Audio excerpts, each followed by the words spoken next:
नमस्कार। आज हम एनसीईआरटी द्वारा कक्षा 11 की रसायन विज्ञान के लिए निर्धारित पाठ्य पुस्तक के पाठ 13 हाइड्रोकार्बन भाग सेकंड का अध्ययन करेंगे। भाग फर्स्ट में हमने हाइड्रोकार्बन, उनका वर्गीकरण, संतृप्त हाइड्रोकार्बन का नामकरण, समावयवता, विरचन एवं उनके भौतिक गुणों के बारे में जाना। आइए इस भाग में हम एल्केनों के रासायनिक गुण, उनके स्वरूपण, एल्कीनों की संरचना, उनका नामकरण, समावयवता के बारे में बात करते हैं। एल्केन के रासायनिक गुणधर्म। पहला है प्रतिस्थापन अभिक्रियाएं। वे अभिक्रियाएं जिनमें एल्केनों के हाइड्रोजन परमाणु किसी परमाणु या परमाणु समूह द्वारा प्रतिस्थापित हो जाते हैं को प्रतिस्थापन अभिक्रियाएं कहते हैं। एल्केन के एक या अधिक हाइड्रोजन परमाणु हेलोजन, नाइट्रो समूह तथा सल्फोनिक समूह द्वारा प्रतिस्थापित हो जाते हैं। कम अणुभार वाले एल्केन नाइट्रीकरण तथा सल्फोनीकरण नहीं दर्शाते हैं। उच्च तापक्रम 573 से 773 केल्विन, सूर्य के विसरित प्रकाश या पराबैंगनी विकिरणों की उपस्थिति में एल्केन का हेलोजनीकरण होता है।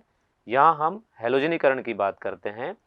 ये देखिए आप कि मीथेन का जब हेलोजनीकरण कराते हैं, क्लोरीन से रिएक्शन कराते हैं सूर्य के विसरित प्रकाश या पराबैंगनी किरणों की उपस्थिति में, तो CH3Cl बनता है और HCl निकलता है। यहाँ पर क्योंकि हाइड्रोजन अभी भी है इसके पास में, इसलिए फिर क्लोरीनेशन होता है और दूसरे हाइड्रोजन का भी प्रतिस्थापन हो जाता है, तो CH2Cl2 बनता है। इसका प्रतिस्थापन और होने से CHCl3 बनता है। अभी भी इसके पास में एक हाइड्रोजन और है, इसलिए आगे और प्रतिस्थापन होता है और कार्बन टेट्राक्लोराइड बनता है। हेलोजन की जो क्रियाशीलता है उसका क्रम इस प्रकार है। फ्लोरीन सबसे ज़्यादा क्रियाशील होता है, क्लोरीन उससे कम, ब्रोमीन उससे कम और आयोडीन सबसे कम। फ्लोरीनीकरण प्रचंड व अनियंत्रित होता है, जबकि आयोडीनीकरण बहुत धीमी गति से होता है। समान हेलोजन के साथ एल्केन की प्रतिस्थापन योग्य हाइड्रोजन का क्रम निम्न है। 3 डिग्री हाइड्रोजन सबसे आसानी से प्रतिस्थापन योग्य होती है, 2 डिग्री हाइड्रोजन उससे कम आसानी से होती है और 1 डिग्री हाइड्रोजन यानी प्राथमिक हाइड्रोजन का प्रतिस्थापन और कम आसानी से होता है। मीथेन की आयोडीन के साथ क्रिया ऑक्सीकारक जैसे हाइड्रो आयोडिक अम्ल या HNO3 की उपस्थिति में करवाई जाती है। ऐसा क्यों करते हैं? मीथेन की जब आयोडीन से रिएक्शन होती है तो आप देख रहे हैं CH3I + HI बन रहा है, लेकिन ये रिएक्शन रिवर्सिबल है, उत्क्रमणीय है। इन उत्पादों से वापस क्रियाकारक प्राप्त हो जाते हैं। HI एक शक्तिशाली अपचायक है, अतः HiO3 यानी हाइड्रो आयोडिक अम्ल या HNO3 का उपयोग किया जाता है। ये HI जो होता है हाइड्रो आयोडिक अम्ल से रिएक्शन करके आयोडीन बनाता है, तो ये आयोडीन यहाँ पर क्रियाकारक है। ऐसी स्थिति में अभिक्रिया केवल अग्र दिशा की ओर ही होगी, इसलिए इसमें हाइड्रो आयोडिक अम्ल या HNO3 का उपयोग किया जाता है। अब देखते हैं मीथेन के क्लोरीनीकरण की क्रियाविधि। CH4 की Cl2 से रिएक्शन हो रही है, पराबैंगनी किरणों या सूर्य के विसरित प्रकाश की उपस्थिति में CH3Cl और HCl बनता है। ये क्रिया मुक्तमूलक क्रियाविधि द्वारा होती है। सबसे पहले जो Cl2 है उसका समांश विखंडन होता है। इस बंध के समांश विखंडन से एक इलेक्ट्रॉन Cl के पास, दूसरा इलेक्ट्रॉन इस Cl के पास गया, तो 2 Cl मुक्त मूलक यानी क्लोरो मुक्त मूलक प्राप्त होते हैं। ये जो क्लोरो मुक्त मूलक बना है, ये मुक्त मूलक मीथेन के साथ रिएक्शन करके CH3 मुक्त मूलक बनाता है। जो CH3 मुक्त मूलक बना है वो Cl2 के साथ रिएक्शन करता है और CH3Cl और एक दूसरा मुक्त मूलक जनरेट हो जाता है Cl। तो इस प्रकार से ये जो Cl बनता है ये CH4 से अभिक्रिया करके CH3 मुक्त मूलक बनाता है और जो CH3 मुक्त मूलक बना है वो Cl2 के साथ रिएक्शन करके Cl मुक्त मूलक बनाता है, यानी ये अभिक्रिया को सतत रखते हैं। ये संचरण पद या प्रोपोगेशन स्टेप कहलाते हैं। अब अभिक्रिया के जो टर्मिनेशन स्टेप्स हैं उनमें क्या होता है, जब 2 मुक्त मूलक हैं प्रोपोगेशन स्टेप के, एक Cl और एक CH3 दोनों मिलते हैं तो CH3Cl बनता है। अगर 2 Cl मिल जाएं तो Cl2 बनता है और अगर CH3 और CH3 मुक्त मूलक आपस में मिलते हैं तो ईथेन प्राप्त होता है। तो इस प्रकार से ये 3 पदों से अभिक्रिया समाप्त होती है, जिनको टर्मिनेशन स्टेप या समापन पद कहते हैं। तो अभिक्रिया में एक पद क्रिया को शुरू करने वाला है, 2 पद क्रिया को सतत रखने वाले हैं ये दोनों पद, और ये 3 पद क्रिया को समाप्त करने वाले पद हैं। इसमें बाई प्रोडक्ट के रूप में ईथेन का बनना इसी क्रियाविधि द्वारा स्पष्ट होता है। मेथेन के क्लोरीनीकरण की क्रियाविधि में आपने देखा कि किस प्रकार पहले मुक्त मूलक बनता है, वो सूर्य के विशिष्ट प्रकाश की उपस्थिति में या पराबैंगनी किरणों की उपस्थिति में बनता है, और वो क्रिया को सतत रखने वाले 2 पदों में 2 अलग अलग मुक्त मूलक बनाता है। वो जो मुक्त मूलक हैं CH3 और Cl, वो आपस में 3 प्रकार से जुड़ करके समापन पद की ओर जाते हैं, यानी 3 पदों से अभिक्रिया समाप्त होती है। तो याद रखिए, एक पद क्रिया को शुरू करने वाला है, प्रारंभ करने वाला है, 2 पद उसको सतत रखने वाले हैं, और 3 पद क्रिया को समाप्त करने वाले हैं। दूसरी अभिक्रिया है दहन। ये 2 तरीके का हो सकता है, पूर्ण दहन और आंशिक दहन। हवा या ऑक्सीजन की उपस्थिति में कार्बन डाइऑक्साइड व जल बनता है, अधिक मात्रा में ऊष्मा निकलती है।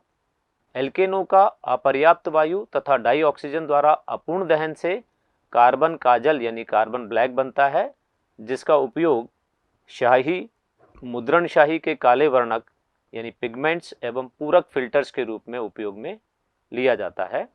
ये जो पूर्ण दहन है, उसमें आप देख रहे हैं कि ये एल्केन का सामान्य सूत्र है CnH2n+2। इसकी ऑक्सीजन से क्रिया हो रही है। ऑक्सीजन के अणु होते हैं 3n+1/2। n अणु कार्बन डाइऑक्साइड बनता है और n+1 अणु H2O के बनते हैं। इस प्रकार ये पूर्ण संतुलित अभिक्रिया है। तो पूर्ण दहन से कार्बन डाइऑक्साइड और जल बनता है। आंशिक दहन में आप देख रहे हैं कि मीथेन की ऑक्सीजन से क्रिया होती है, तो कार्बन मोनोऑक्साइड और जल बनता है, और नियंत्रित ऑक्सीजन जब होती है तब कार्बन ब्लैक बनता है, जो शाई के रूप में उपयोग में लिया जाता है। ये जो अभिक्रिया है पूर्ण दहन, इसमें अभिक्रिया में ऊष्मा निकलती है। इस अभिक्रिया में CH4 की जब अभिक्रिया ऑक्सीजन से हो रही है तो कार्बन डाइऑक्साइड और जल के साथ साथ 890 किलो जूल पर मोल ऊष्मा निकलती है। ब्यूटेन की जब ऑक्सीजन से रिएक्शन कराते हैं तो कार्बन डाइऑक्साइड और जल के साथ में 2875.84 किलो जूल पर मोल ऊष्मा निकलती है। तो इस प्रकार इस अभिक्रिया में ऊष्मा भी प्राप्त होती है। नियंत्रित ऑक्सीकरण उच्च दाब डाई ऑक्सीजन तथा वायु के सतत प्रवाह के साथ उपयुक्त उत्प्रेरक की उपस्थिति में एल्केनों को गर्म करने पर कई प्रकार के ऑक्सीकारक उत्पाद बनते हैं। कॉपर के साथ में जब अभिक्रिया करा रहे हैं, 523 केल्विन ताप है, 100 वायुमंडलीय दाब है, तो मिथेनॉल प्राप्त होता है। मीथेन की क्रिया ऑक्सीजन से हो रही है, मोलिब्डेनम का ऑक्साइड लिया है आपने, तो मिथेनेल बनता है यानी एल्डिहाइड बनता है। ईथेन की क्रिया जब ऑक्सीजन से कराते हैं मैंगनीज एसीटेट की उपस्थिति में, तो इथेनोइक अम्ल प्राप्त होता है। तो अलग अलग उत्पाद इसमें बनते हैं। साधारणतः एल्केनों का ऑक्सीकरण नहीं होता, किंतु तृतीयक हाइड्रोजन परमाणु वाले एल्केन, जिसमें टर्शरी हाइड्रोजन होती है, पोटेशियम परमैंगनेट से ऑक्सीकृत होकर संगत अल्कोहल बनाते हैं। इस प्रकार ये देखिए आप 2 मेथिल प्रोपेन, जिसमें ये 3 डिग्री हाइड्रोजन है, पोटेशियम परमैंगनेट से ऑक्सीकृत होकर 2 मेथिल प्रोपेनॉल बन रहा है। अभी हमने देखा कि एल्केन के जो रासायनिक गुण हैं उसमें पहला था प्रतिस्थापन अभिक्रियाएं, जिसमें हमने एल्केन का हैलोजनीकरण पढ़ा जो मुक्त मूलक क्रियाविधि द्वारा होता है। दूसरा हमने पढ़ा दहन, जिसमें पूर्ण दहन और आंशिक दहन है। तीसरी अभिक्रिया आपने पढ़ी नियंत्रित ऑक्सीकरण, जिसमें विभिन्न उत्पाद प्राप्त होते हैं। चौथा गुण है समावयवीकरण। नॉर्मल एल्केन को निर्जल एल्यूमिनियम क्लोराइड तथा हाइड्रोजन क्लोराइड गैस की उपस्थिति में गर्म करने पर वे उनके शाखित श्रृंखला वाले एल्केनों में समावयवीकृत हो जाते हैं। मुख्य उत्पाद आप देख रहे हैं, ये जो ब्यूटेन है, इस ब्यूटेन का समावयवीकरण हो रहा है एल्यूमिनियम क्लोराइड और HCl से, तो आइसोब्यूटेन प्राप्त हो रहा है, यानी इसमें श्रृंखला बन गई है। नॉर्मल हेक्सेन का अगर समावयवीकरण इन्हीं परिस्थितियों में करवाया जाता है तो 2 मेथिल पेंटेन और 3 मेथिल पेंटेन बनते हैं। ये मुख्य उत्पाद हैं। इसके अलावा अन्य अल्प उत्पाद के बनने की भी संभावना होती है। अल्प उत्पादों को सामान्यतः कार्बनिक अभिक्रियाओं में नहीं लिखा जाता है। अगली अभिक्रिया है एरोमेटीकरण या पुनर्संभवन, जिसको रिफॉर्मिंग कहा जाता है। 6 या 6 से अधिक कार्बन वाले नॉर्मल एल्केन एल्यूमिना आधारित वेनेडियम, मॉलिब्डेनम तथा क्रोमियम के ऑक्साइड की उपस्थिति में 773 केल्विन तथा 10 से 20 वायुमंडलीय दाब पर गर्म करने से विहाइड्रोजनीकृत होकर बेंजीन या उसके सजातीय व्युत्पन्न में चक्रीकृत हो जाते हैं। इस अभिक्रिया को एरोमेटाइजेशन या एरोमेटीकरण या पुनर्संभवन, रिफॉर्मिंग कहते हैं। ये आप देख रहे हैं कि 6 कार्बन वाला एल्केन है। ये क्रोमियम, वेनेडियम, मॉलिब्डेनम के ऑक्साइड्स, ताप होता है 773 केल्विन, 10 से 20 वायुमंडलीय दाब है, तो इसका चक्रीयकरण हो गया है और ये एरोमेटिक यौगिक में बदल गया है, यानी बेंजीन हमें प्राप्त होता है। अगर आपको टोलुइन बनाना हो तो क्या करेंगे, आप यहाँ पर हेप्टेन लेंगे और ऑक्साइड ये वही लेंगे जो आपने इसमें लिए थे। भाप के साथ अभिक्रिया।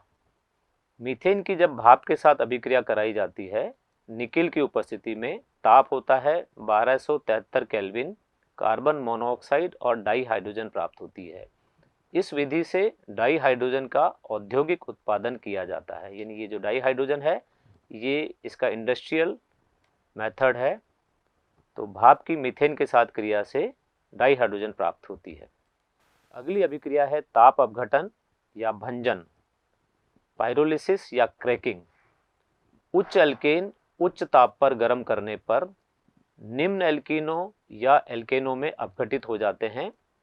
ऊष्मा के प्रयोग से छोटे अणु बनने की ऐसी अपघटनीय अभिक्रिया को ताप अपघटन, पायरोलिसिस या भंजन, क्रैकिंग कहते हैं। इस क्रिया से पेट्रोल गैस व तेल गैस प्राप्त होते हैं।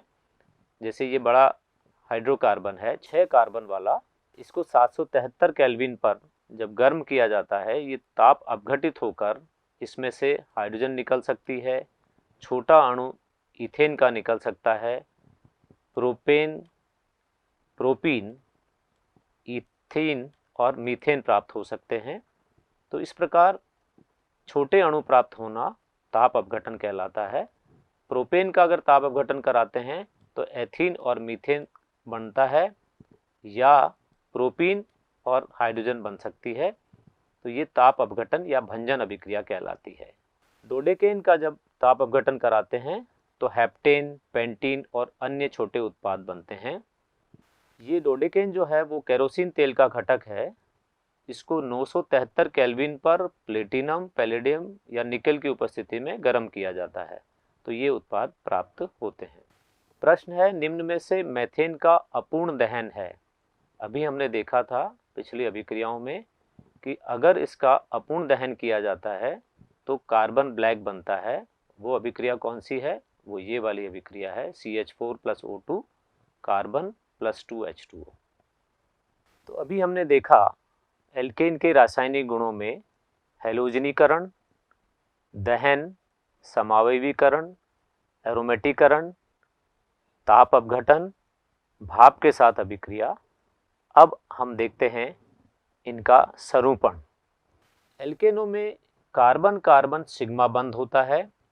कार्बन कार्बन एकल बंध के चारों ओर मुक्त घूर्णन होता है। इस घूर्णन के कारण त्रिविम में अणुओं के विभिन्न त्रिविमीय विन्यास होते हैं। फलतः विभिन्न समावयव एक दूसरे में परिवर्तित हो सकते हैं। ऐसे परमाणुओं की त्रिविम व्यवस्थाएं जो कार्बन कार्बन एकल बंध के घूर्णन के कारण एक दूसरे में परिवर्तित हो जाती है, सरूपण या कन्फर्मेशंस कहलाते हैं। इनको सरूपणीय समावयव या रोटामर्स भी कहते हैं। अतः सीसी एकल बंध के घूर्णन के कारण एल्केन में असंख्य सरूपण संभव हैं। हालांकि कार्बन कार्बन एकल आबंध का घूर्णन पूर्णतः मुक्त नहीं होता है। यह प्रतिकर्षण अन्योन्य क्रिया के कारण होता है। यह 1 से 20 किलो जूल पर मोल तक ऊर्जा द्वारा बाधित है। निकटवर्ती कार्बन परमाणुओं के मध्य इस बल को मरोड़ी विकृति या टॉर्सिनल स्ट्रेन कहते हैं। एथेन के जो स्वरूपण हैं वो दो प्रकार के हैं, साहोर्स प्रक्षेपण सूत्र और न्यूमैन प्रक्षेपण सूत्र। एथेन के स्वरूपण में पहले लेते हैं हम साहोर्स प्रक्षेपण सूत्र। एथेन अणु में कार्बन कार्बन एकल आबंध होता है, जिसमें प्रत्येक कार्बन परमाणु पर 3 हाइड्रोजन परमाणु जुड़े रहते हैं। ये आप देख रहे हैं कि इस कार्बन पर 3 हाइड्रोजन परमाणु जुड़े हुए हैं और इस पर भी 3 हाइड्रोजन परमाणु जुड़े हैं। एथेन के बॉल एवं स्टिक मॉडल को लेकर यदि हम एक कार्बन को स्थिर रखकर दूसरे कार्बन परमाणु को कार्बन कार्बन अक्ष पर घूर्णन कराएं तो एक कार्बन परमाणु के हाइड्रोजन दूसरे कार्बन परमाणु के हाइड्रोजन के संदर्भ में असंख्य त्रिविमीय व्यवस्थाएं प्रदर्शित करते हैं। इन्हें स्वरूपणीय समावयव या स्वरूपण कहते हैं। अतः एथेन के कई स्वरूपण होते हैं। हालांकि इनमें से 2 स्वरूपण चरम होते हैं यानी एक्सट्रीम होते हैं, एक रूप ग्रसित और दूसरा संतरित। ये ग्रसित स्वरूपण जो आप देख रहे हैं जिसको इंग्लिश में कहते हैं इक्लिप्स्ड, इसमें इस कार्बन का जो हाइड्रोजन है वो दूसरे कार्बन के हाइड्रोजन के बिल्कुल सामने है। ये वाला हाइड्रोजन इसके सामने है और ये वाला हाइड्रोजन इसके सामने है, यानी ये अगर इसके पास में लाया जाए तो इसको पूरा ढक देगा, इसलिए इसको ग्रसित प्रक्षेप कहते हैं। दूसरा होता है सांतरित प्रक्षेप या स्टेगर्ड कॉन्फ़िगरेशन। एक रूप ग्रसित है तो दूसरा संतरित। ग्रसित में दोनों कार्बन से जुड़े हाइड्रोजन एक दूसरे के पास में आपने देखे, संतरित में ये हाइड्रोजन एक दूसरे से बिल्कुल दूर होते हैं। इस हाइड्रोजन को आप देखिएगा, इसके सामने इधर कोई हाइड्रोजन नहीं है, इसका जो हाइड्रोजन था वो घूर्णन के कारण नीचे चला गया। इस हाइड्रोजन के सापेक्ष ये वाला हाइड्रोजन नहीं है, इसके सापेक्ष ये वाला हाइड्रोजन नहीं है। तो ऐसे जो स्वरूपण हैं ये एक दूसरे को ढकते नहीं हैं, इनको स्टेगर्ड कन्फर्मेशंस कहते हैं। इनमें अधिकतम दूरी होती है, इनके बीच के स्वरूपण विषमतलीय या स्क्यू कहलाते हैं। जो स्क्यू कन्फर्मेशंस होते हैं उनको हम नहीं बना रहे हैं, ये दोनों चरम स्थितियां हैं, इक्लिप्स्ड और स्टेगर्ड। न्यूमैन प्रक्षेपण में किस प्रकार से निरूपित किया जाता है इन स्वरूपणों को? इस प्रक्षेपण में अणु को सामने से देखा जाता है, आंख के पास वाले कार्बन को एक बिंदु द्वारा दिखाया जाता है और उससे जुड़े 3 हाइड्रोजन परमाणुओं को 120 डिग्री कोण पर 3 रेखाओं के द्वारा प्रदर्शित किया जाता है। ये देखिए, ये एक कार्बन है, ये हाइड्रोजन, ये वाला जो सीधी लाइन दिख रही है आपको वो हाइड्रोजन है और ये वाला तीसरा हाइड्रोजन है, ये आपकी तरफ है जिधर से आप देख रहे हैं। और जो दूसरा कार्बन है उसको एक गोले के समान मानते हैं, इसको गोला माना और इसके सिरों से यहाँ से डॉटेड लाइन से दर्शाया हुआ है ये हाइड्रोजन। तो ये जो 3 हाइड्रोजन है ये डॉटेड लाइन से हैं, ये दूसरे वाले कार्बन के जो हमसे दूर है दूसरी तरफ है और ये एक दूसरे को ढकते हुए है, इसलिए ये इक्लिप्स कन्फर्मेशन है, ग्रसित प्रक्षेपण सूत्र है। और दूसरा जो होता है सांतरित या स्टेगर्ड, उसको इस तरीके से दर्शाते हैं कि ये जो सामने वाला कार्बन है उसको आपने स्थिर रखा, घूर्णन करवाया, उसको इस वाले घेरे को घुमाया है आपने और इसको घुमाने से हाइड्रोजन जो हैं दूसरे कार्बन से जो जुड़े हुए हैं वो इन दोनों हाइड्रोजन के बीच में आ गए हैं। ये वाला हाइड्रोजन बीच में आ गया, ये वाला हाइड्रोजन भी बीच में आ गया है और ये वाला हाइड्रोजन भी। तो इनको इन डॉटेड लाइन से दर्शाया गया है। इनका आपेक्षिक स्थायित्व, एथेन के सांतरित रूप में कार्बन कार्बन हाइड्रोजन बंध के इलेक्ट्रॉन अभ्र एक दूसरे से अधिकतम दूरी पर होते हैं, यानी स्टैगर्ड कन्फर्मेशन में इलेक्ट्रॉन्स जो होते हैं बॉन्ड के वो दूरी पर होते हैं, इसलिए उनमें न्यूनतम प्रतिकर्षण होता है, न्यूनतम ऊर्जा होती है तथा अणु का अधिकतम स्थायित्व होता है। ग्रसित रूप में कार्बन हाइड्रोजन बंध के इलेक्ट्रॉन अभ्र एक दूसरे के इतने निकट होते हैं कि उनके इलेक्ट्रॉन अभ्रों के बीच में प्रतिकर्षण बढ़ जाता है और इस बढ़े हुए प्रतिकर्षी बल को दूर करने के लिए अणु में कुछ अधिक ऊर्जा निहित होती है, इसलिए इसका स्थायित्व कम हो जाता है, यानी ग्रसित रूप का स्थायित्व कम होता है। मरोड़ी विकृति यानी टॉर्सनल स्ट्रेन का परिणाम कार्बन कार्बन एकल बंध के घूर्णन कोण पर निर्भर करता है। इस कोण को द्वितल कोण या मरोड़ी कोण, डाइहेड्रल एंगल या टॉर्सिनल एंगल भी कहते हैं। एथेन के सभी स्वरूपणों में मरोड़ी कोण संतरित रूप में न्यूनतम तथा ग्रसित रूप में अधिकतम होता है। अतः सांतरित स्वरूपण ग्रसित प्रक्षेप की तुलना में अधिक स्थायी होता है। परिणामतः अणु अधिकतर सांतरित स्वरूपण में रहते हैं। एथेन में कार्बन कार्बन बंध का घूर्णन पूर्णतः मुक्त नहीं है। दो चरम रूपों के बीच ऊर्जा अंतर 12.5 किलोजूल पर मोल है, जो बहुत कम है। सामान्य ताप पर अंतराआण्विक टक्करों यानी कोलिजन्स के द्वारा एथेन अणु में तापीय तथा गतिज ऊर्जा होती है, जो 12.5 किलोजूल पर मोल है के ऊर्जा अवरोध को पार करने में सक्षम होती है। अतः एथेन में कार्बन कार्बन एकल बंध का घूर्णन सभी प्रायोगिक कार्य के लिए लगभग मुक्त है। इसलिए एथेन के स्वरूपणों को पृथक तथा वियोजित करना संभव नहीं है। हमने देखा एथेन के दो प्रकार के स्वरूपण है, सांतरित स्वरूपण और ग्रसित स्वरूपण। सांतरित स्वरूपण जो होता है वो ज़्यादा स्थायी होता है और ग्रसित उसकी तुलना में कम होता है। हालांकि इन दोनों रूपों को इसलिए पृथक करना कठिन होता है क्योंकि इनके बीच में ऊर्जा अंतर बहुत कम होता है, जो 12 किलोजूल पर मोल होता है, और इतनी ऊर्जा अणु में आसानी से प्राप्त हो जाती है। अब बात करते हैं हम असंतृप्त हाइड्रोकार्बन यानी एल्कीन की, जिनका सामान्य सूत्र होता है CnH2n। एल्केन में अगर दो हाइड्रोजन निकल जाए तो एल्कीन बनता है, इसीलिए इनका सामान्य सूत्र भी CnH2n+2 की अपेक्षा CnH2n होता है। इसके प्रथम सदस्य एथिलीन या एथीन की अभिक्रिया क्लोरीन से कराने पर तेलीय द्रव प्राप्त होते हैं, इसलिए एल्कीनों को ओलिफिन यानी तेलीय यौगिक बनाने वाले यौगिक भी कहते हैं। इसमें हमें पढ़ना है इनकी संरचना, एल्कीनों की नाम पद्धति, एल्कीनों की समावयवता, उनका विरचन, एल्कीन के भौतिक गुणधर्म और एल्कीन के रासायनिक गुणधर्म। इस भाग में हम संरचना, नामकरण और समावयवता की बात करेंगे। इसमें संरचना अगर आप देखें एल्कीन की तो कार्बन पर sp2 संकरण होता है। एथीन में आप देख सकते हैं कि दो कार्बन है, इस पर ये भी sp2 संकरित है और ये दूसरा कार्बन भी sp2 संकरित है। 120 डिग्री के कोण पर संकरित कक्षक व्यवस्थित हैं। दोनों संकरित कक्षकों के, दोनों कार्बन के sp2 संकरित कक्षक आपस में अतिव्यापन करके ये सिग्मा बंध बना रहे हैं, ये अतिव्यापन हुआ है। इसकी जो ऊर्जा है वो 397 किलोजूल पर मोल है। इनके जो दो संकरित कक्षक बचे हुए हैं वो दोनों संकरित कक्षक हाइड्रोजन के साथ अतिव्यापन करके सिग्मा बंध बनाते हैं। एक ये वाला सिग्मा बंध, एक ये सिग्मा बंध, और दूसरे कार्बन पे आप देखें तो ये वाला सिग्मा बंध है हाइड्रोजन के साथ अतिव्यापन से, और ये एक और सिग्मा बंध है हाइड्रोजन के साथ अतिव्यापन से। तो यहाँ अतिव्यापन है sp2 जिससे सिग्मा बंध बन रहा है, और ये अतिव्यापन है sp2s जिसमें भी सिग्मा बंध बन रहा है।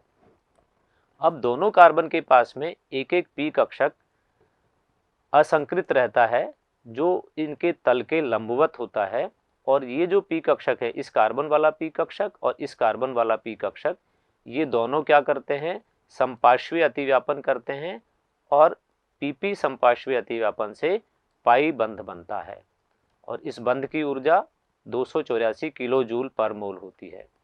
ये दुर्बल बंधित गतिशील इलेक्ट्रॉन हैं पाई बंध के, जो आप देख रहे हैं तल के ऊपर और नीचे। यहाँ आप कार्बन कार्बन बंध लंबाई देखेंगे तो 134 पिकोमीटर है, कार्बन हाइड्रोजन बंध लंबाई 110 पिकोमीटर है, बंध कोण यहाँ 121.7 है, और ये वाला बंध कोण जो है वो 116.6 डिग्री है। दुर्बल पाई बंध की उपस्थिति एल्कीन अणुओं को एल्केन की तुलना में अस्थायी बनाती है, इसलिए एल्कीन इलेक्ट्रॉन्स नहीं अभिकर्मकों के साथ संयुक्त होकर एकल बंध युक्त यौगिक बनाती हैं। अब इनके नामकरण की बात करते हैं। एल्कीन का नामकरण, व्युत्पन्न प्रणाली में एन के स्थान पर लीन आता है, ANE जो अपन संतृप्त हाइड्रोकार्बन में लिखते हैं उसके स्थान पर YLENE आता है, तो इनका सामान्य नाम होता है एल्काइलीन। IUPAC में N के स्थान पर हम ईन लिखते हैं, ANE की जगह ENE लिखते हैं। ये जैसे CH2 डबल बॉन्ड CH2 दो कार्बन वाला एल्कीन है, तो इसका सामान्य या व्युत्पन्न प्रणाली में नाम है एथिलीन और IUPAC में है एथीन। ये तीन कार्बन वाला एल्कीन है, इसका नाम प्रोपिलीन और प्रोपीन IUPAC में है। ये संरचना और IUPAC नाम आप देख रहे हैं कि ये पहला जो उदाहरण दिया है ये प्रोपीन है, तीन कार्बन वाला एल्कीन है। ये ब्यूटीन है, चार कार्बन वाला एल्कीन है। इसमें स्थिति बतानी पड़ती है क्योंकि इसमें पहले कार्बन के साथ में डबल बॉन्ड हो सकता है या दूसरे कार्बन के साथ भी डबल बॉन्ड हो सकता है, तो ये दोनों स्थिति समावयव हैं, ब्यूट 1 ईन और ब्यूट 2 ईन। अगर दो द्विबंध हैं किसी यौगिक में, जैसे इसमें चार कार्बन वाले एल्कीन जो एल्काडाइन है, इसमें दो डबल बॉन्ड होने के कारण इसका नाम है ब्यूट 1,3 डाइईन। इसमें स्थिति बतानी पड़ती है, ये एक, ये दो, ये तीन, तो एक और तीन पर डबल बॉन्ड है, इसलिए इसको ब्यूट 1,3 डाइईन बोलते हैं। इसमें आप देखिए कि इसमें श्रृंखला है, तो अगर देखा जाए तो ये प्रोपीन है और इसमें दो पर कार्बन नंबर 2 पर मैथिल समूह जुड़ा हुआ है, लेकिन नंबरिंग किधर से होगी, जहाँ डबल बॉन्ड है इधर से नंबरिंग होगी, तो ये 2 मैथिल प्रोप 1 ईन कहलाएगा। इस उदाहरण में आप देखिए चार कार्बन की श्रृंखला है। अब नंबरिंग इधर से नहीं करेंगे अपन, क्योंकि इसमें डबल बॉन्ड को नंबर देना है हमें, इसलिए नंबरिंग बाईं ओर से करेंगे। तो इसका नाम होगा 3 मैथिल, क्योंकि तीसरे कार्बन पर मैथिल समूह जुड़ा है, 3 मैथिल ब्यूट 1 ईन इसका नाम होगा। प्रश्न है कि निम्नलिखित यौगिकों के IUPAC नाम लिखिए। ये एक यौगिक है, इसका IUPAC नाम लिखना है।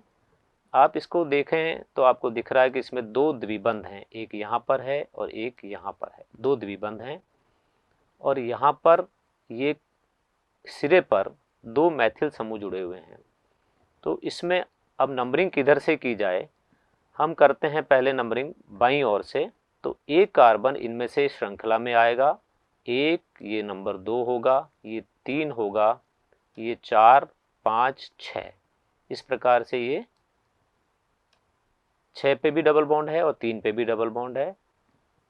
फिर ये 7 और ये 8 और ये 9 और 10, दो कार्बन है तो ये श्रृंखला में आएंगे। इधर श्रृंखला खत्म नहीं करनी है आपको, 9 कार्बन पे श्रृंखला खत्म हो जाती, अधिकतम कार्बन को इंक्लूड करना है, इसलिए 10 कार्बन की श्रृंखला होगी। तो नंबर इसमें जब नंबरिंग करेंगे आप, तो इधर से भी देख लीजिए आप, इसमें दो कार्बन, ये 2, 3, 4, इसमें 4 से शुरू हो रहा है, 4, 5, 6, 7, 4 और 7 पे द्विबंध आ रहा है। और इधर से नंबरिंग करते जब बाईं ओर से, तो 3 और 6 पर आ रहा है, इसलिए हम नंबरिंग बाईं ओर से करेंगे। इसका नाम 2,8 डाईमेथिल डेका 3,6 डाइईन होगा, क्योंकि ये 10 कार्बन की श्रृंखला है, जैसा मैंने आपको भी बताया। 2 और 8 पे मैथिल समूह है, इस कार्बन पे एक मैथिल है और 8 पर भी मैथिल है, इस कार्बन पर भी ये वाला मैथिल समूह, तो ये डाईमेथिल हो गया। 2,8 डाईमेथिल डेका यानी 10 कार्बन है और 3,6 पर डबल बॉन्ड है, इसलिए 3,6 डाइईन इसको बोलेंगे। इस उदाहरण में आप देखिए कि यहाँ से नंबरिंग शुरू करें, 1, 2, 3, 4, 5, 6, 7 और 8, ये ऑक्टेन का यौगिक है, जिसमें 4 द्विबंध है, इसलिए ये ऑक्टा टेट्राईन होगा। अब डबल बॉन्ड की पोजीशन देखिए, 1 पर है, 3 पर है, 5 पर है और 7 पे है, तो 1, 3, 5, 7 ऑक्टा टेट्राईन इसका नाम होगा। नंबरिंग आप इधर से भी कर सकते हैं, यही स्थिति आएगी उसमें भी, इसलिए नंबरिंग दोनों तरफ से समान है। इसी प्रकार से आप इन दोनों उदाहरणों के नाम भी लिख सकते हैं। हमने देखा कि एल्कीन का नामकरण किस प्रकार किया जाता है।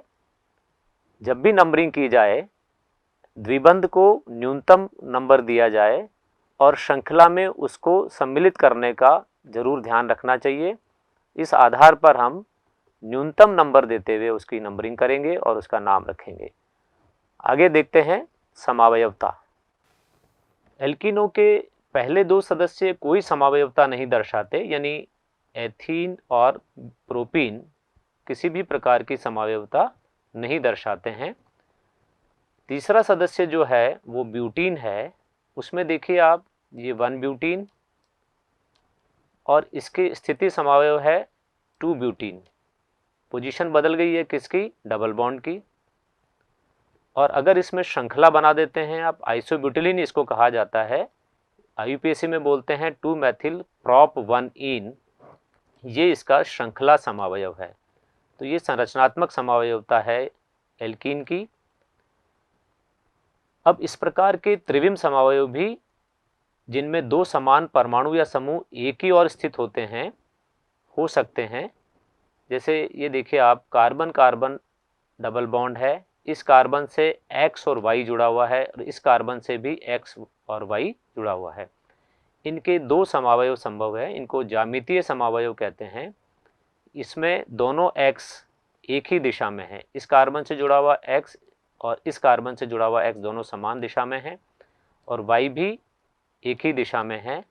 इसको कहते हैं समपक्ष या सिस। और अगर इसका उल्टा होता है कि X एक कार्बन का तो इधर है और दूसरे कार्बन का दूसरी तरफ है, तो इसको विपक्ष समावयव या ट्रांस आइसोमर कहते हैं।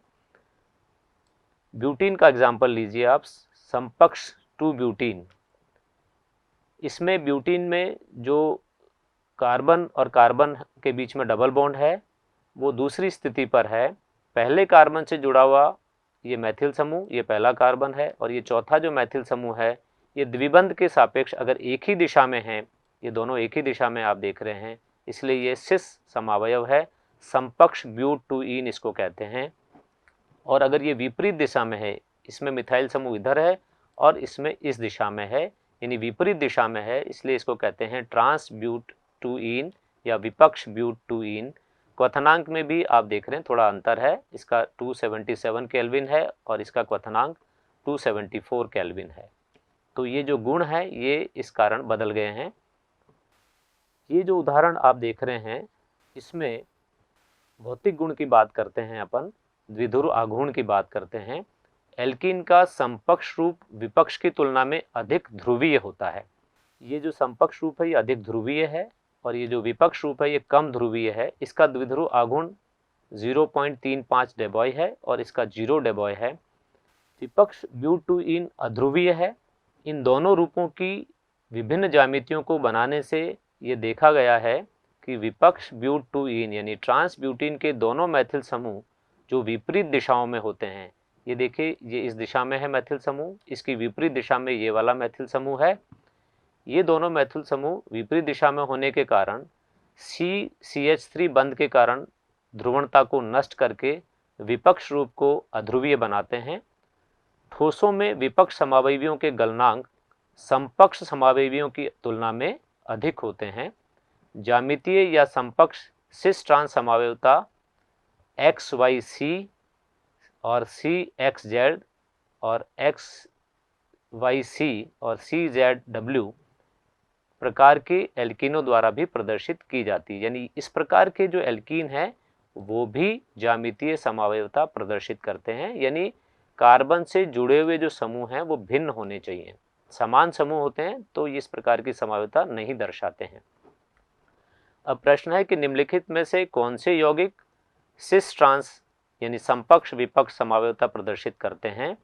तो आप यहाँ देखिएगा कि इस कार्बन से जुड़े हुए दोनों समूह समान हैं CH3, और इसमें भी दोनों समूह समान है, दोनों हाइड्रोजन है, इसमें दोनों इधर भी दोनों समान है Br, तो ये दोनों समावयवता नहीं दर्शाएंगे। समपक्ष विपक्ष समावयवता दर्शाने के लिए ज़रूरी है कि जुड़े हुए समूह भिन्न भिन्न हो। यहाँ पर इस कार्बन से जुड़े हुए एक तो जुड़ा हुआ है हाइड्रोजन और दूसरा फिनिल समूह जुड़ा हुआ है। इस कार्बन से हाइड्रोजन और CH3 जुड़ा हुआ है। भिन्न भिन्न समूह जुड़े होने के कारण ये सिस ट्रांस समावयवता या समपक्ष विपक्ष समावयवता प्रदर्शित करता है। ये उदाहरण है, इसमें भी देखिए आप दोनों अलग अलग हैं, हाइड्रोजन है और मैथिल समूह है। इसमें इस कार्बन से Cl और मैथिल समूह जुड़ा हुआ है, तो अलग अलग समूह होने के कारण ये भी सिस ट्रांस आइसोमेरिज्म या समपक्ष विपक्ष समावयवता प्रदर्शित करता है। निम्नलिखित यौगिकों के समपक्ष तथा विपक्ष समावयव बनाइए तथा इनके IUPAC नाम लिखिए। ये प्रश्न है आपके सामने। इनके आपको सिस ट्रांस आइसोमर्स बनाने हैं। तो आप इस प्रकार से बना सकते हैं कि दोनों हाइड्रोजन एक तरफ हैं तो सिस हो गया एक तरफ, दूसरे यौगिक में हाइड्रोजन को दूसरी तरफ ले आइए आप, तो ये इसका ट्रांस आइसोमर हो गया। इसमें आप देखिए कार्बन से मैथिल समूह और एथिल समूह जुड़ा हुआ है, इधर भी मैथिल और एथिल समूह जुड़ा हुआ है। आप दोनों समान समूह अगर एक तरफ रख देते हैं तो वो सिस आइसोमर होता है, समपक्ष समावयव होता है। और अगर दोनों समान समूहों को विपरीत दिशा में ले जाते हैं तो वो विपक्ष समावयव या ट्रांस आइसोमर कहलाता है। हाइड्रोकार्बन के भाग 2 में हमने देखा कि एल्केन के रासायनिक गुण क्या हैं। हमने संतृप्त हाइड्रोकार्बन के स्वरूपण, एल्कीनों की संरचना, उनका नामकरण, समावयवता के बारे में जाना। मिलेंगे अगले भाग में, तब तक के लिए नमस्कार।